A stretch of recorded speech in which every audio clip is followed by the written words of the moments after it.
At first, nothing seemed out of the ordinary. Just a bustling afternoon at Riverside Mall, crowds flowing non-stop, children laughing from the play area, Christmas music weaving through the icy winter air. In the middle of that sea of people, a man in a light blue janitor uniform was quietly scrubbing the floor. To everyone else, he was nothing but a faint shadow blending into the background, another part of the mall nobody bothered to notice. But Thomas was different. When you grow used to being invisible in the eyes of the world, you develop a strange kind of instinct. You notice things that everyone else overlooks. And today, that instinct in Thomas suddenly froze. At the corner of the hallway leading into the shopping area, a little girl around 7 stood close beside a woman who appeared to be her mother.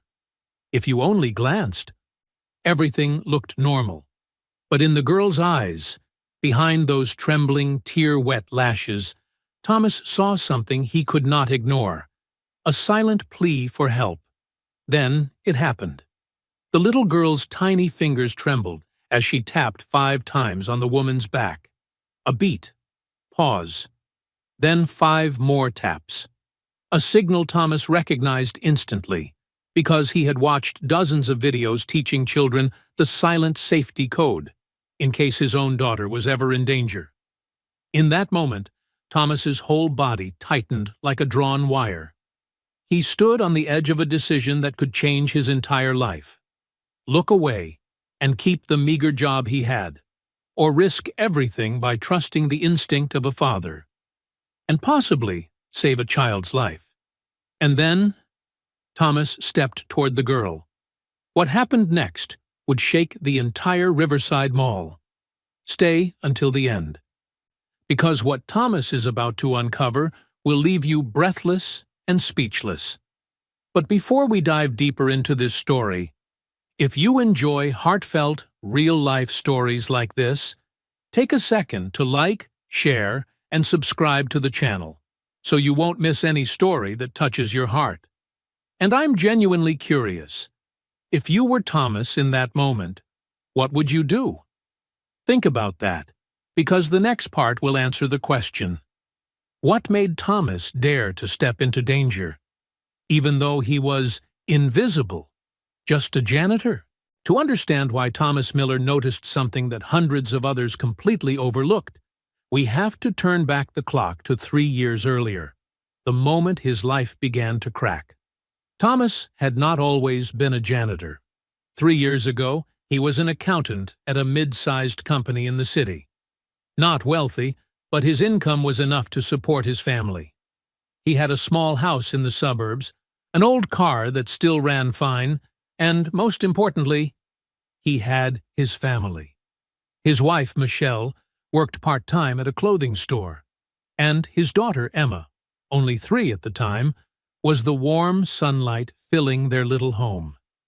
Thomas still remembered every Sunday morning when he stood in the kitchen making pancakes for his daughter, and Emma giggled as he tried to draw smiling faces with syrup on the surface of the cakes. But life sometimes has a cruel way of reminding people that happiness is never guaranteed. One November night, Thomas returned home after a long, exhausting day.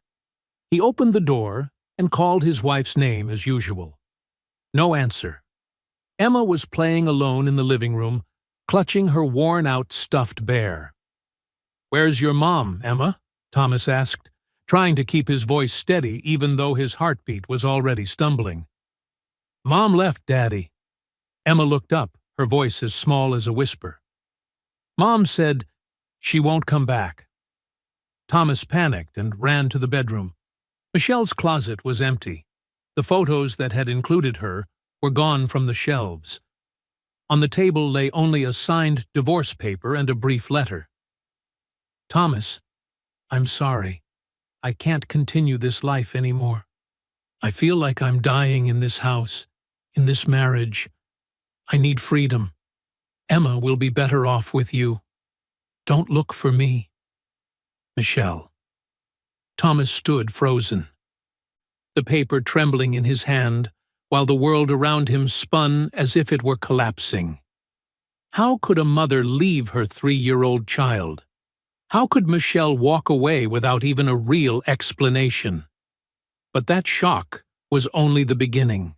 In the months that followed, Thomas struggled to keep what remained of his little family from falling apart. He worked, took care of Emma, tried to play both the role of father and mother. But Michelle's absence left a financial hole he couldn't fill. Without a second income, he began falling behind on mortgage payments. Then his company reduced staff, and Thomas was among the first to be let go. Within 6 months, Thomas lost the house, lost the car, lost nearly everything he had ever built. But he didn't lose Emma, and he swore he never would. The two of them moved into a tiny apartment in the poor part of the city. Just one bedroom, a living room that doubled as the kitchen, and a bathroom with a faucet that leaked endlessly no matter how hard he tried to fix it. But it was a home. It was where Emma could be safe. And that was enough. Thomas took the first job he could find. Janitor at Riverside Mall. Low pay, no insurance, no benefits. But the job paid rent and put food on the table for Emma. And most importantly, the shift from 6 in the morning to 2 in the afternoon allowed him to pick Emma up from school every day. At the mall, Thomas was like an object. People walked past him without a glance. When they dirtied the floor he had just cleaned, they didn't apologize. When they needed someone to mop up a mess, they called him, "Hey, you," because no one remembered his name. Thomas grew used to that. He learned how to become invisible. Being invisible meant safety. No one asked questions about his personal life. No one judged his circumstances. But being invisible also had its advantages. When you're invisible, you observe everything. You notice what others overlook. You hear conversations people assume no one is listening to. You catch tiny details. A child crying for too long, a woman trembling as she answers the phone, a couple arguing in a secluded corner. And 3 months before that fateful day at Riverside, Thomas taught Emma the most important lesson he had ever taught his daughter: the silent safety signal. It was a quiet August evening. Thomas and Emma were sitting on the old sofa in their small apartment, the only sound being the soft hum of the air conditioner. The old TV was playing the evening news, but Thomas barely paid attention. He was scrolling through his phone, searching for extra weekend jobs to increase their income. And then he saw the video. The title popped up: "The new emergency signal every parent needs to teach their child." Curious, Thomas clicked on it. The video explained a simple hand gesture called the signal for help, created during the COVID pandemic. It was a way for people experiencing abuse or danger to silently alert others, especially when they couldn't openly ask for help. The signal was simple: raise one hand, palm facing outward. Tuck the thumb inward, then fold the remaining 4 fingers down, as if trapping the thumb. One small movement, but it could save a life.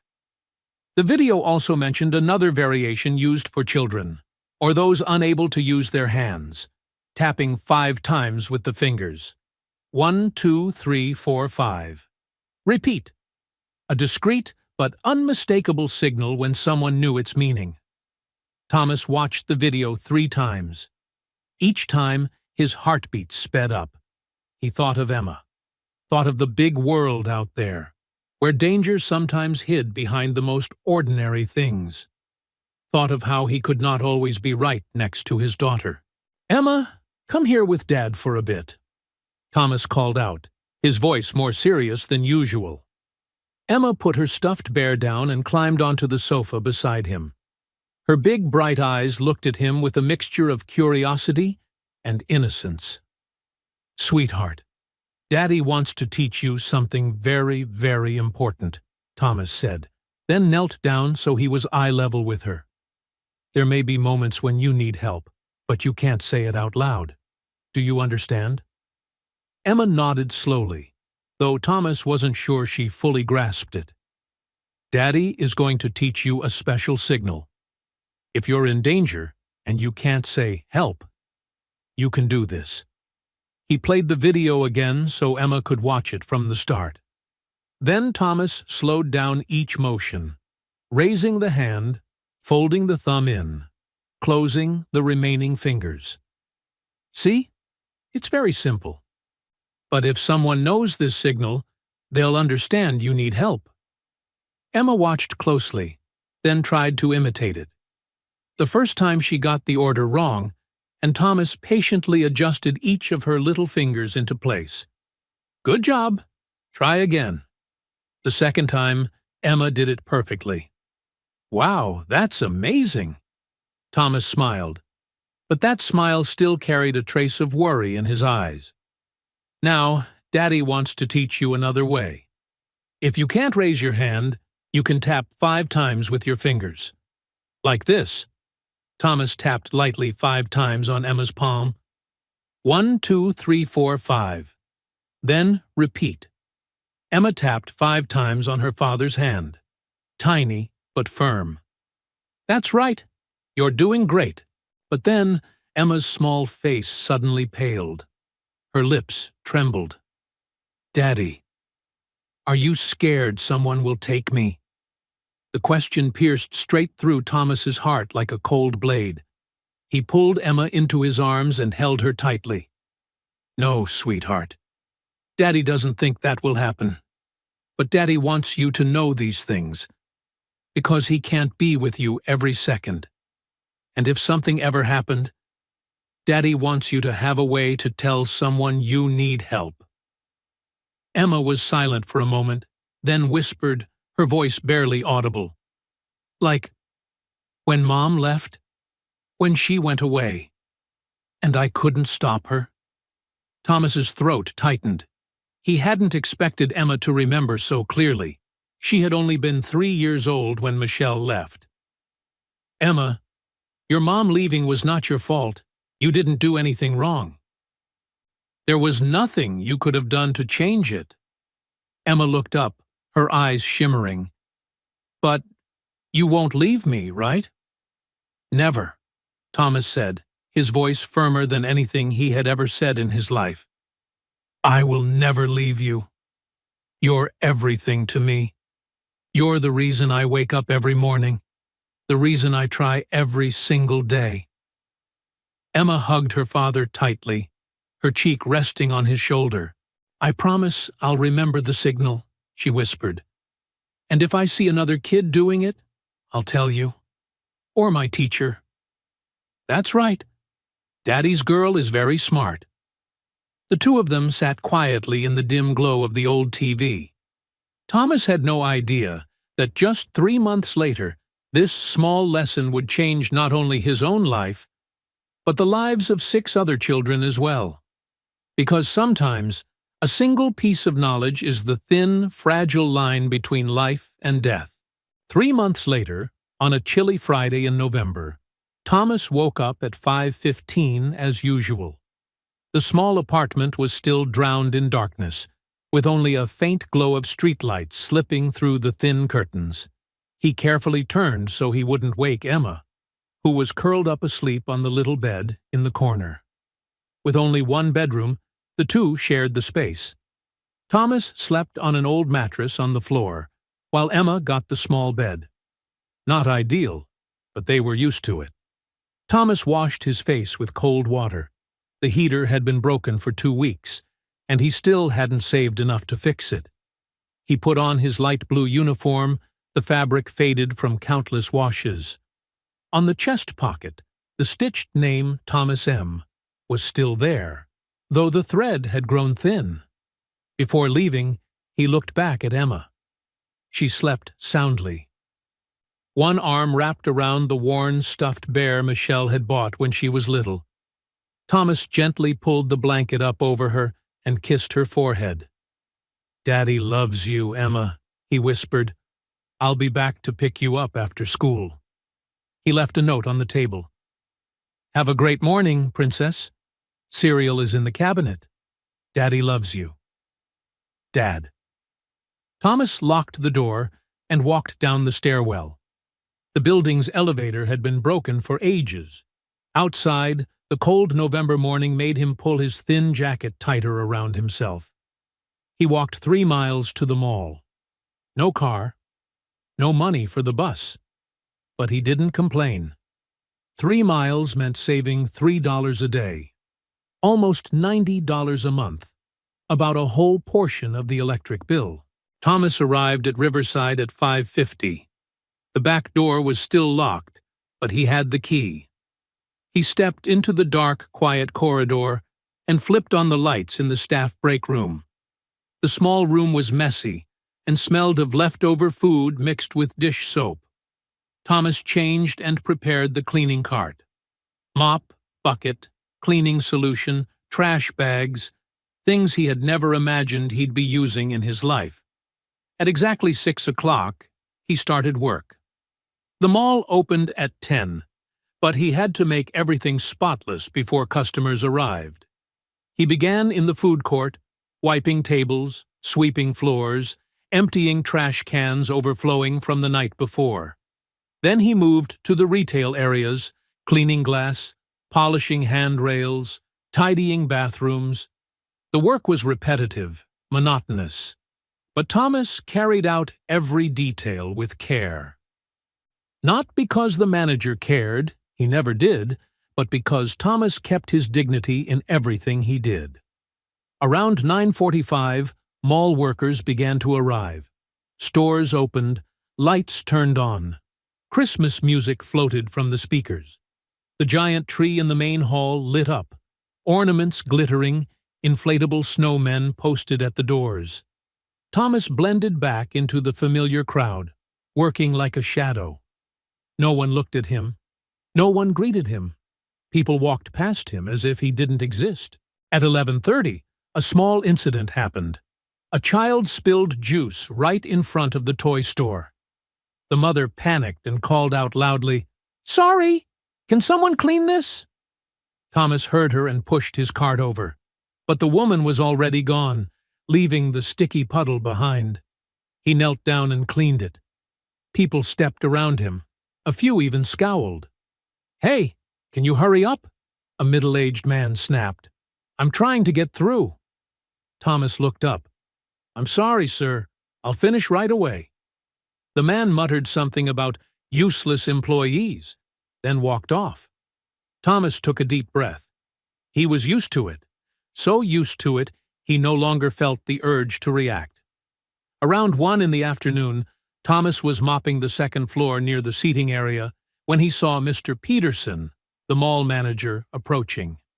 Peterson was short, round, about 50, balding, with a potbelly, and always wore a suit that looked ready to burst at the seams. He was notorious for looking down on low-level workers, especially people like Thomas. "Miller," Peterson called out sharply. "The food court floor isn't clean. I saw stains." Thomas stood up. "Sir, I cleaned it 3 times this morning. Maybe someone spilled something after—" "I don't want excuses. Clean it again. And do it right this time." Peterson turned and walked away without waiting for a response. Thomas gripped the mop handle, anger simmering in his chest. But he swallowed it. Emma needed him to keep this job. He pushed the cart back to the food court. The floors gleamed. But he cleaned them again anyway, just so Peterson wouldn't have a reason to stir trouble. And that was when he saw them. A woman in a blue coat, hair tied back neatly, leading 3 children. The 2 older boys, around 9 and 11, were absorbed in talking about video games. But the 3rd child, a little girl with light brown hair and a small frame, walked silently behind them. At first, Thomas didn't pay attention. They looked like any family out for a day of shopping. But then he noticed the way the woman held the girl's hand. Not like a mother, but like a clamp, gripped so tightly the knuckles turned white. The girl kept her head down, the spark of a child enjoying a festive outing nowhere to be found. Instead, fear. Thomas slowed his mopping so he could observe more closely. Because he was kneeling low, his angle allowed him to see things people walking upright might overlook. Faint bruises on the girl's legs. On her ankles. The flinch she made every time the woman spoke. The way her eyes scanned around, not in curiosity, but in desperation, as if searching for someone who could help her. And then he saw it. That tiny hand, trembling, lifted behind the woman's back and began to tap. 1, 2, 3, 4, 5. Pause. Then again. 1, 2, 3, 4, 5. Thomas's heart constricted. The sounds around him faded, leaving only that invisible rhythm echoing in his mind. 5 taps. Repeated. The silent signal for help. "No way," Thomas whispered. But he knew exactly what he was seeing. He had taught Emma that signal. He had watched that video dozens of times. The girl was asking for help. As if sensing his gaze, the girl turned around. Her large brown eyes, glossy with tears, met his. In that split second, an invisible thread connected them. Those eyes said clearly, "Please save me. I'm not safe. She is not my mother. Please see me." The woman noticed the girl looking back and jerked her arm hard. "Lily," she barked, "I told you to keep your eyes down." The girl, Lily, flinched and lowered her head quickly. But before she did, Thomas caught a single tear slipping down her cheek. The group continued walking. The boys still laughed. The woman pulled Lily along faster. Lily glanced back once more, her pleading gaze cutting straight into Thomas's heart. Thomas stood frozen, still holding the mop. His mind spun. He wondered, did I see it wrong? Am I imagining things? Maybe she's just a strict mother. Maybe the girl is scared because she was scolded. But then he remembered the video, remembered the missing children, remembered the horrifying number each year, remembered that most abductions happened in crowded places where no one paid attention. He remembered Emma, and he asked himself, what if that were Emma? If Emma were calling for help, and no one helped? How would he live with himself? In that moment, Thomas knew exactly what he had to do. He set the mop down, left the cart behind, and began following them. Thomas kept his distance, trying not to draw attention. The woman and the 3 children walked toward the clothing stores at the end of the mall. They stopped in front of a shoe store. The woman seemed to be checking something on her phone. Thomas pretended to wipe a nearby chair, eyes never leaving the group. He tried to think fast. What should he do? Walk up and confront her? But with what question? "Excuse me, are you kidnapping that child?" The woman would deny it for sure. Lily might be too terrified to say the truth. And Thomas would likely be seen as delusional, maybe even lose his job or be detained for causing trouble. No, he needed proof, and he needed someone with authority to intervene. Thomas pulled out his old phone, pretending to check messages while trying to secretly take photos of them. But his hands were shaking so badly, the pictures came out blurry. The woman suddenly glanced back. Thomas immediately dropped his gaze to the phone, pretending to read. His heart pounded so loudly he could hear it in his ears. A moment later, she turned away and continued walking. They were getting closer to the exit. Thomas realized he had to act now. Once they left the mall, it would be nearly impossible to find them again. He scanned for help. Near the information desk, a young security guard stood leaning against the counter, holding a cup of coffee, scrolling his phone. Thomas took a deep breath and approached, trying to look calm, even though every nerve in his body was stretched thin. "Excuse me," Thomas said, his voice slightly trembling. "Can you help me with something?" The guard looked up. eyeing Thomas from head to toe. The faded janitor uniform said everything, and raised an eyebrow, cautious. "What's going on?" he asked lazily. Thomas pointed toward the woman and the 3 children, now about 30 feet away, nearing the exit. "The woman in the blue coat," Thomas said quickly. "I think the girl isn't her daughter." The guard, his name tag read Blake, frowned slightly. "How do you know?" Blake asked, still skeptical. "She just used a distress signal. I know it sounds crazy, but—" "What signal?" Blake interrupted, now paying more attention. Thomas quickly explained the signal for help, the 5 taps, and how victims could silently alert someone in public spaces. Blake listened, but his expression stayed half doubtful, half concerned. "You sure? The kid could have just tapped randomly." "I know what I saw," Thomas replied. His voice taut. "Please, just check. If I'm wrong, I'll apologize. But if I'm right, and we do nothing—" He let the sentence hang. Blake looked toward the woman, then back at Thomas, clearly conflicted. Just then, Mr. Peterson, the mall manager, stepped out of a nearby store. When he saw Thomas, his face flushed red. "Miller," he barked, "what are you doing here? Is the food court floor done yet?" Thomas turned around, frustration surging. "Mr. Peterson, No buts! I've warned you about wasting time. You're fired. Pack your things and get out." "Please, listen to me," Thomas pleaded, desperation in his voice. "A child is in danger." "I don't care," Peterson roared. "Get out! Right now!" Blake looked between Thomas and Peterson, clearly torn about who to obey. And while they argued, the woman and the 3 children were almost at the door. Thomas saw them about to disappear. Something inside him snapped. He thought of Emma. If it were his daughter, desperate for help, would he want someone, anyone, to step in?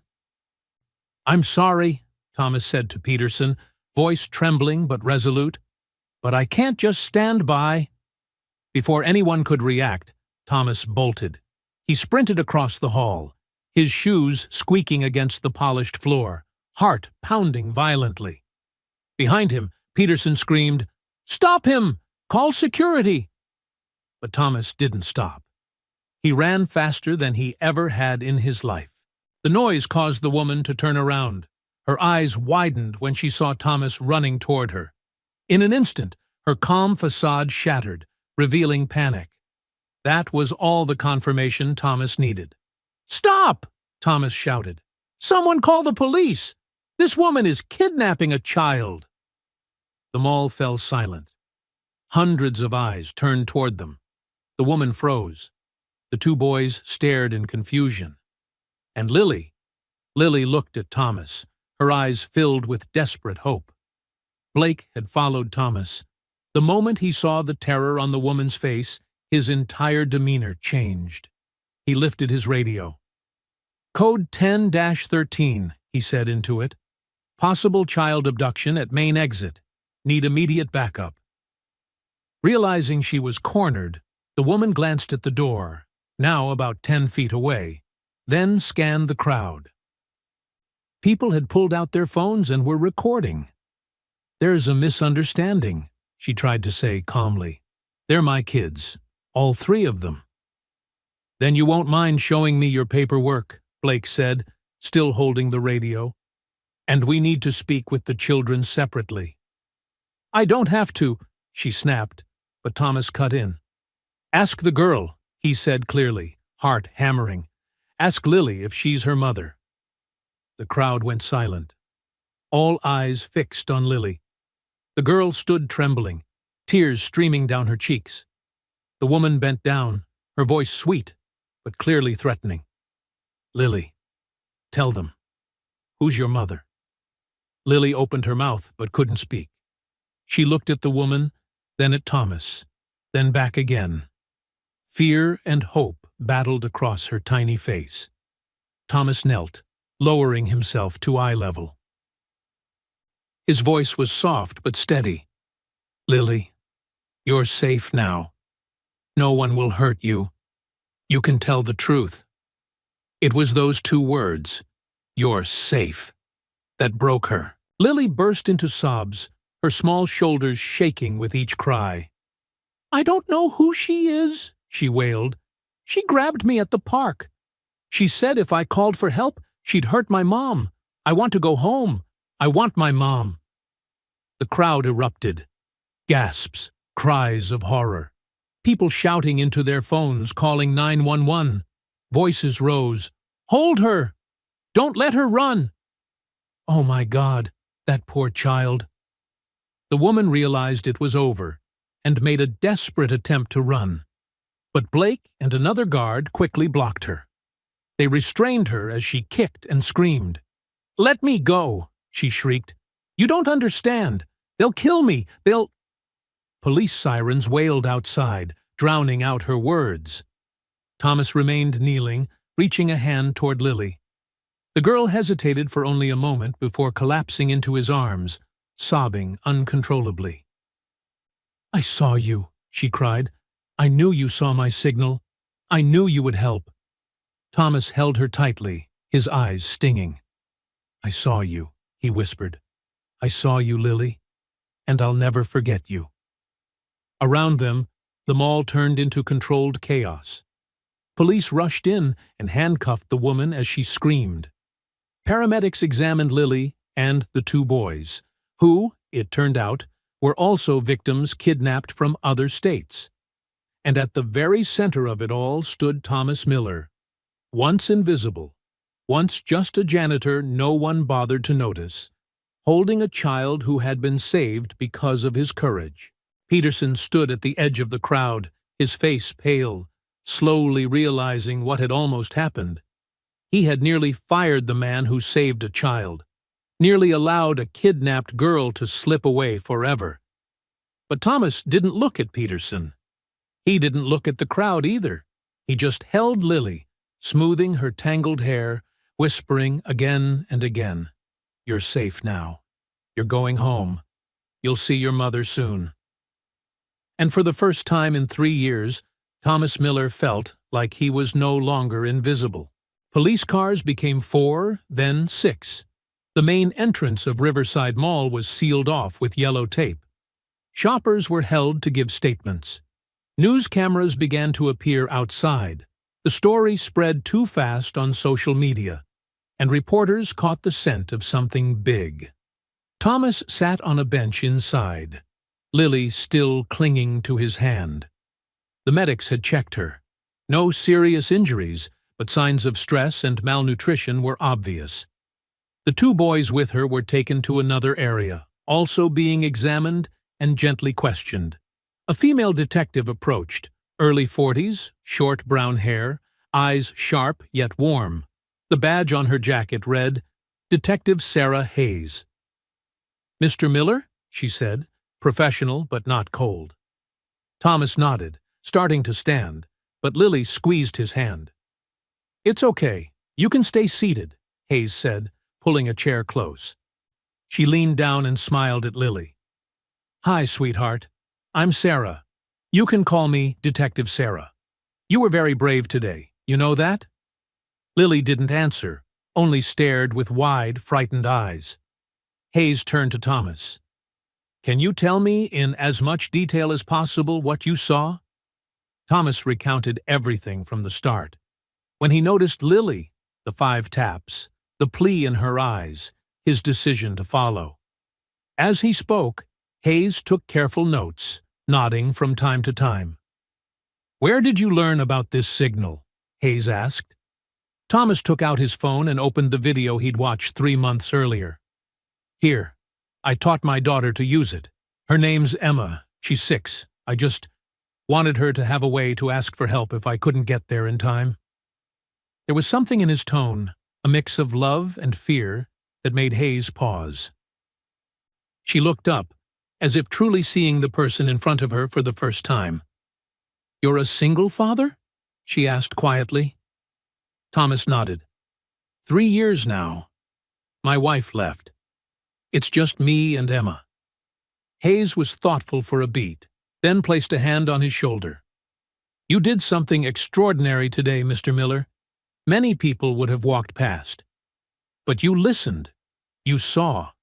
And because of that, this little girl is still here." Thomas's throat tightened. I couldn't stand still. If that were Emma." "I understand," Hayes replied. "And the world needs more people like you." She stood, glancing toward the private room where the woman was being questioned. "We'll need your full statement later. For now, do you need anything? Water? Coffee?" The girl, Thomas looked down at Lily. "When can she see her family?" "We're confirming right now," Hayes said. "As soon as we find a missing person report that matches, we've already sent photos to compare. If it's what we think, her parents will be here in a few hours." An hour later, Hayes returned, her expression grave. She sat opposite Thomas and lowered her voice. "The woman you stopped, her real name is Dana Voss. She's wanted in 3 states for child trafficking. We've been tracking her for 6 months, but always a step behind." Thomas's stomach clenched. Child trafficking. "Lily disappeared 3 weeks ago from a park in Portland," Hayes continued. "Her mother turned away for 1 minute. When she looked back, Lily was gone. No witnesses, no leads. The family's been in despair." Thomas looked at Lily, still gripping his arm. 3 weeks. 3 weeks living in fear, next to a stranger, not knowing if she'd ever get home. "What about the 2 boys?" Thomas asked. "Both victims," Hayes said, her voice turning steely. "One from Sacramento, missing 4 months. The other from Seattle, 2 months. Dana used them as cover, posing as a traveling family so no one would notice." "My God," Thomas whispered. Hayes leaned in, lowering her voice further. "One more thing. In Dana's bag we found a burner phone with encrypted messages, fake passports, and—" she hesitated to choose her words, "photos of other children. We believe Dana is part of a much larger network." Thomas felt the blood in his veins go cold. "How many?" "Not certain, but based on what we seized, at least 5 more, maybe more." "Where are they?" "That's what we need to determine," Hayes said. "Dana is talking. She's more afraid of her associates than of us, so she's willing to bargain." Thomas met Hayes's eyes. "How can I help?" Hayes considered. "You've done more than you realize, Mr. Miller. But, if you're truly willing, there's one more way you could be involved." 2 hours later, Thomas sat in a police van, wearing a reflective vest stamped civilian volunteer. Hayes explained, Dana had agreed to cooperate in exchange for a reduced sentence, and was pointing them to where other victims were being kept, an abandoned warehouse in the industrial zone about 20 miles from the city. "Why bring him?" an officer asked, nodding toward Thomas. "Because the kids will panic," Hayes said. "They've been held captive, possibly abused. Uniforms will terrify them. Mr. Miller," she turned to Thomas, "looks like a regular person, a dad. If they see him, the children might feel safer." Thomas understood. For the first time in his life, being ordinary, not powerful, not intimidating, was an advantage. The convoy cut its lights as it entered the area. The industrial zone was a maze of old concrete shells, most of them abandoned. The GPS led them to a large building with shattered windows and graffiti-scabbed walls. "This is it," Hayes said quietly over the radio. "All units, stand by." Thomas stared at the cold hulk of a building, heart thudding. Somewhere inside, children were waiting for someone to find them. Just as Lily had waited. The officers fanned out, silent and practiced. On Hayes's signal, they surged in. The metal door was breached. Shouts thundered. "Police! Hands up!" Thomas waited just outside with Hayes, as instructed. From inside came the thudding of feet, cries, the sound of children sobbing. "Confirmed!" A voice crackled over the radio. "We've located 4 children. Medical needed." Hayes turned to Thomas. "Ready?" Thomas nodded, though no one could ever be truly ready for what they were about to see. They went in. It was dark and cold inside, the damp stench mingling with something worse, the smell of despair. Flashlights swept down endless corridors. Finally, they reached a large room at the back. The sight before Thomas was something he knew he'd never forget. 4 children, roughly 5 to 9 years old, huddled in a corner. A single filthy, torn mattress. No blankets, no pillows. A bucket of water in the corner. Clothes dirty, hair matted, eyes hollow with fear. Seeing uniforms, they shrank tighter together and burst into tears. "Don't take us away! Please don't hurt us! We'll be good!" Hayes crouched, keeping her distance. "You're safe now. We're the police, and we're here to take you home." But the children didn't believe it. They had been lied to too many times. The way they looked at the officers held only primal fear. Thomas stepped forward, kneeling low, holding out both empty hands so they could see he carried nothing threatening. "Hi there," he said, voice soft as a breeze. "My name is Thomas. I'm not a police officer. I'm just a dad. My little girl's name is Emma. She's 6, too." A small girl with black curly hair looked up. You're a dad?" "That's right," Thomas answered, his voice breaking. "And I know there are moms and dads out there who are missing you so much it hurts to breathe. They've been looking for you every day, not giving up. Now we're going to take you back to them." "Really?" a little boy asked, fragile but full of hope. "Really?" Thomas said, eyes wet. "I promise. You're going home." Bit by bit, the children left the corner and edged toward Thomas. The smallest girl, the one with the black curls, looked straight into his eyes, searching for something: sincerity, kindness, hope. Maybe she found it. She stepped forward and hugged him, small arms gripping tight. "Are you really a dad?" "I'm really a dad," Thomas said, holding her, speaking slowly. "And your parents are waiting." Soon all 4 were clustered around Thomas, clinging and crying. No longer from fear, but from relief. They were tiny, thin, crumpled by the days of terror. But they were alive, and they were about to go home. Behind them, Hayes quietly wiped away tears. 18 years on the job had shown her the darkest parts of humanity. But it had also let her witness moments like this, when a kind heart flipped the entire story. "All right, kids," Thomas whispered. "Let's go outside. There are ambulances waiting. They'll give you food and water and check your health. And then you'll see your parents." As they brought the children into the glow of the ambulance lights, Thomas froze. They'd just reported one child still missing, down in the basement. He and 2 officers rushed down the stairs. The basement was darker and colder. At the end of the corridor stood another door, locked from the outside with a heavy padlock. They broke it. Inside, on a thin mattress, lay a boy of about 8, curled up. His ankle was chained to the wall. Rage surged hot through Thomas, so intense he had to clench his fists to keep control. How could anyone do this to a child?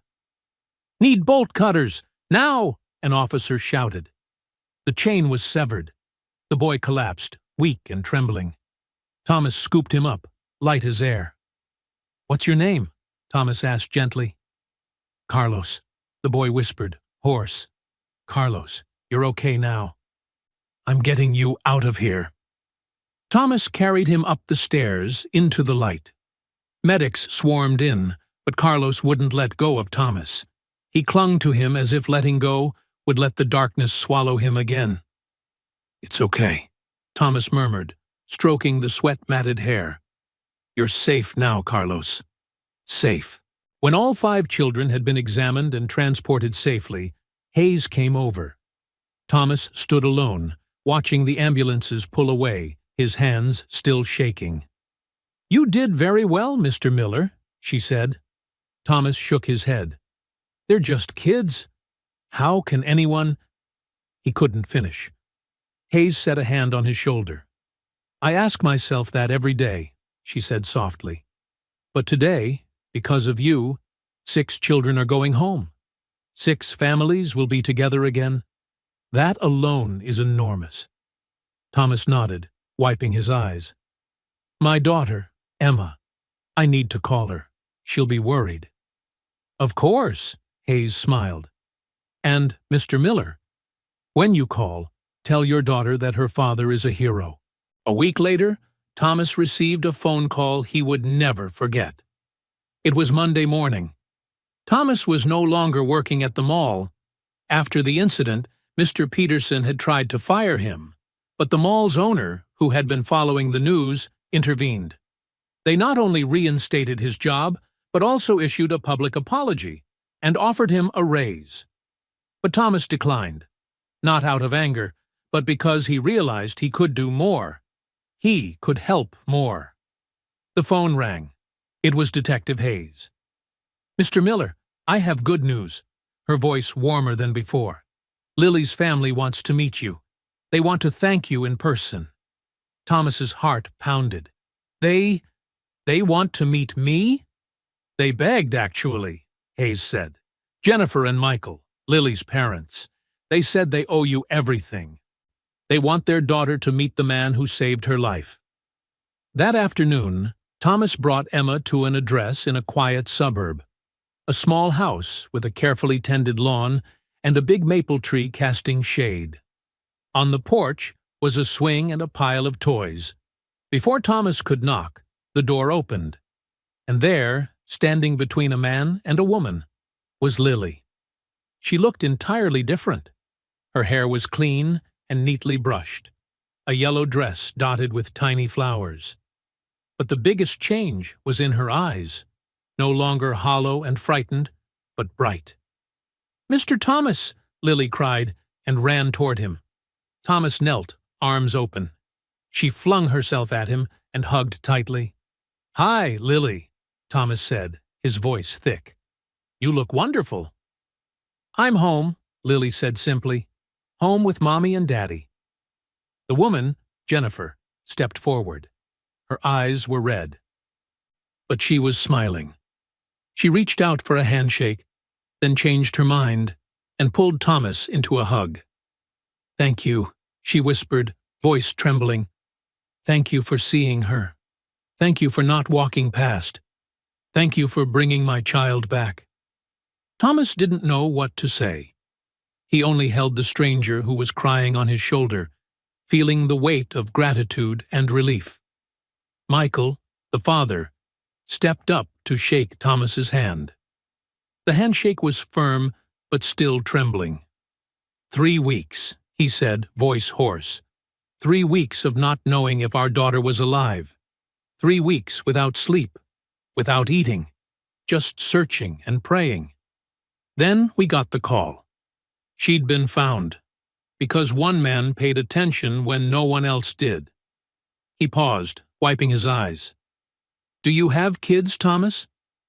"I do," Thomas said, nodding toward Emma, who was standing shyly beside him. "My daughter, Emma." Michael knelt to Emma's level. "You're very lucky. You have a father who's a hero." Emma looked up at her dad, and Thomas saw pride shimmering in her eyes. They invited father and daughter inside. The house was warm, filled with photos of Lily, her first steps, birthdays, holidays. On the wall hung a big banner, "Welcome home, Lily." They sat in the living room. Jennifer brought cookies and chocolate milk for the girls. Lily and Emma, after a moment of shyness, were soon chattering over Lily's toys. "The doctor says she'll need therapy for a while," Jennifer said, watching her daughter with love and sadness. "She has nightmares. She's afraid of crowds, She doesn't want to look away from us." "But she's alive," Michael added. "Thanks to you, she's alive. And we'll be here to help her heal, for as long as it takes." Thomas watched Lily laughing with Emma. Yes, the fear was still there, beneath the surface. But now there was joy. There was hope. "There's something we want to give you," Jennifer said, getting up. She went inside and returned with a wooden frame. It was a crayon drawing, the kind only a child could make. A man in a blue uniform holding the hand of a little girl. Above them, the sun shining. At the bottom, in messy child handwriting, "Thank you, Mr. Thomas, for saving me. You are my hero. Love, Lily." Thomas looked at the drawing, and this time he didn't hold back the tears. They fell freely as he lifted the frame. "This is the most beautiful gift anyone has ever given me," he whispered. "It's the least we could do," Jennifer replied. They spent hours talking, sharing. Thomas told them about his life, about Michelle leaving, about the difficult years, about teaching Emma the silent safety signal.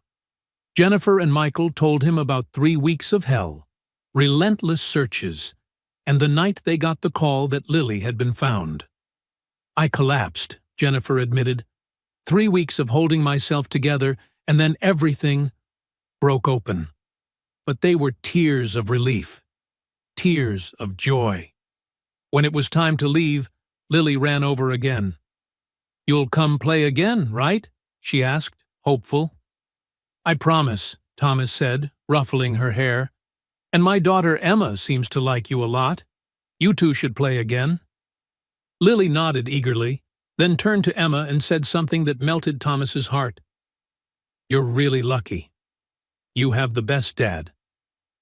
Emma looked up at Thomas and smiled, a smile that said everything. That evening, on the drive home, Emma held Thomas's hand. "Dad," she asked, "are you proud of yourself?" Thomas thought about the question.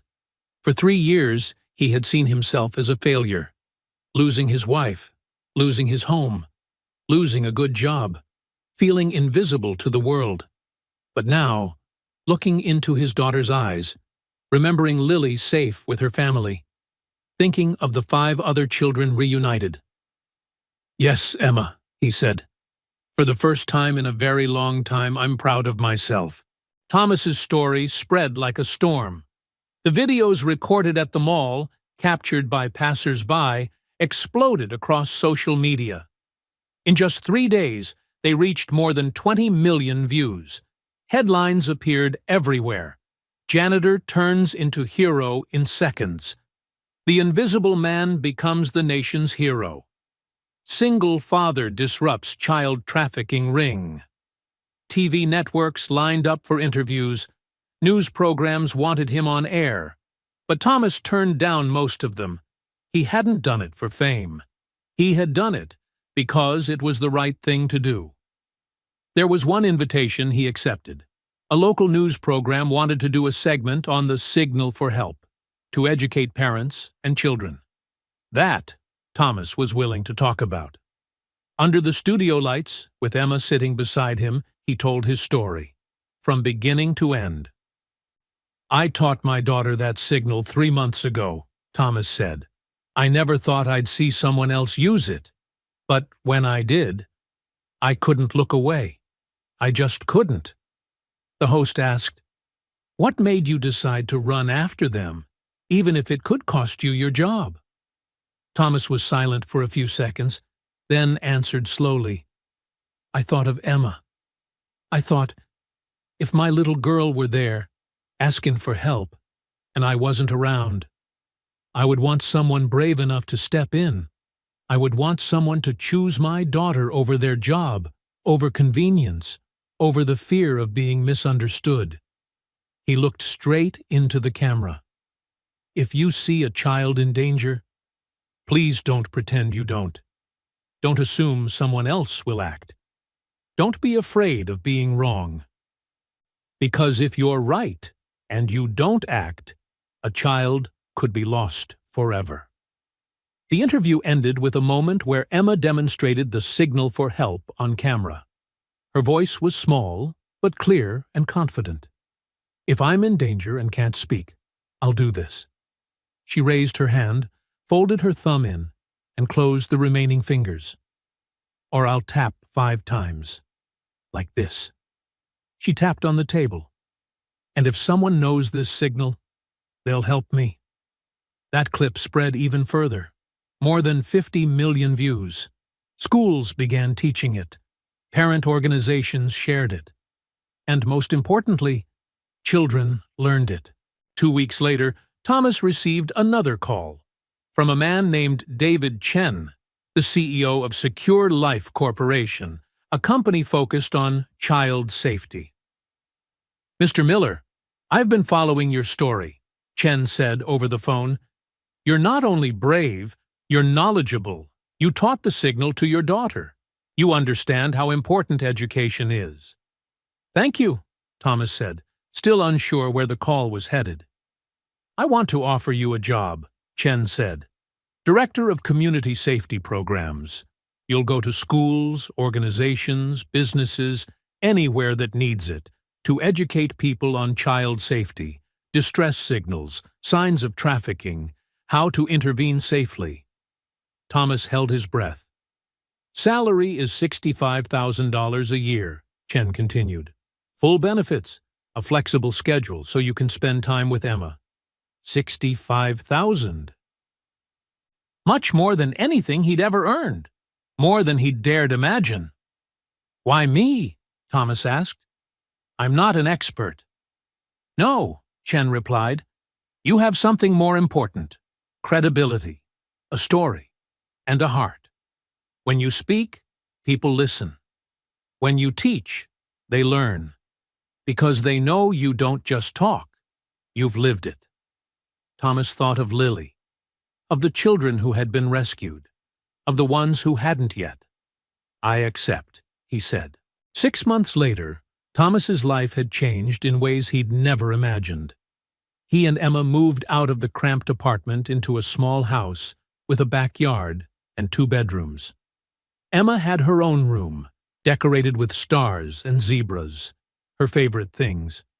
Thomas had visited more than 50 schools, teaching thousands of children the signal for help. He always told Lily's story, with her family's permission, and each time he did, he saw the light of understanding appear in the children's eyes. They understood, they learned, and they remembered. Twice, 2 miraculous times, the signal saved a life. A little girl in Oregon used it during a video call with her teacher. A boy in Texas tapped 5 times at a grocery store, and a cashier who had watched Thomas's video recognized it. 2 children saved, 2 families reunited. Each time he heard the news, Thomas felt a deep sense of purpose. He realized this was what he had been born to do. Not to mop floors or balance ledgers, but to protect children who could not protect themselves. One Saturday in May, Thomas and Emma visited Lily and her family, something that had become a weekly tradition. Lily was doing much better. The nightmares had eased. Smiles came more easily. When she laughed, Thomas was reminded of the tiny, terrified girl in the mall, tapping out her desperate signal. "Do you know what we learned at school?" Lily asked as she and Emma sat on the porch swing. "What is it?" "The teacher said you came to our school. You taught the whole class the signal." Lily was solemn. "The teacher said, 'You're a hero.'" Thomas smiled. "Your teacher is kind." "No," Lily shook her head. "You're really a hero. You saved me. And now you teach other kids how to save themselves. That's what heroes do." Thomas looked at the little girl, who had endured so much, yet still found a way to trust, to laugh, and he knew she was right. Not because he was special, not because he had superpowers, but because he had chosen not to walk away, to choose to see, to choose to listen, to choose to intervene. And that choice made all the difference. That evening, after tucking Emma into bed, Thomas sat at the kitchen table reading emails. There were invitations to more schools, thank you messages from parents, an email from a nonprofit offering him a spokesperson role. But the email that made him stop was from a teacher in Idaho. "Mr. Miller, one of my students used the signal you taught. The girl, Sarah, made it during a Zoom call. She was being abused by a family member and was too afraid to speak. But she remembered the signal. I recognized it and called the police. Now Sarah is safe, living with a kind foster family. Because of you, another child was saved." Thomas read it 3 times. His eyes stung. Another child. He looked up at the drawing Lily had given him, the man in the blue uniform holding the little girl's hand beneath a bright sun.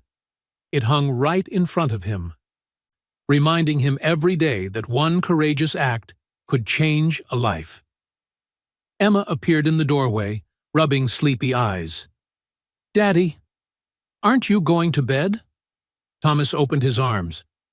"Come here, sweetheart." Emma climbed onto his lap and rested her head against his chest. "What are you doing?" "Reading a few messages from people we've helped." "You help a lot of people," Emma said. "I'm proud of you." Thomas kissed the top of her head. "I'm proud of you too. You know, everything started with you. I taught you the signal because I wanted to keep you safe. Because I love you so much I can't bear the thought of any child being abandoned, with no one to protect them." "And now you protect all the kids," Emma whispered. "I'm trying my best," Thomas said. "I really am." They sat quietly like that, in the warm golden light of the kitchen. Outside, the world kept turning. But here, in this moment, everything was peaceful. Thomas Miller was no longer invisible. More importantly, he had made the world see the children who had once been overlooked. Because when a child calls for help, whether with a shout or in silence, there will always be someone to listen. There will always be someone to stop. There will always be someone brave enough to act. And that is the legacy Thomas Miller left behind. This story is inspired by real events and by countless courageous individuals who have stepped in to protect children. Each year, more than 300,000 children in the United States are at risk of being trafficked and exploited.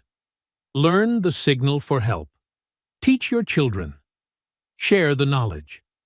If you notice unusual signs, a child avoiding eye contact, an adult answering in place of the child, a child who looks frightened or abused, the signal for help: raise the hand, fold the thumb in, close the fingers.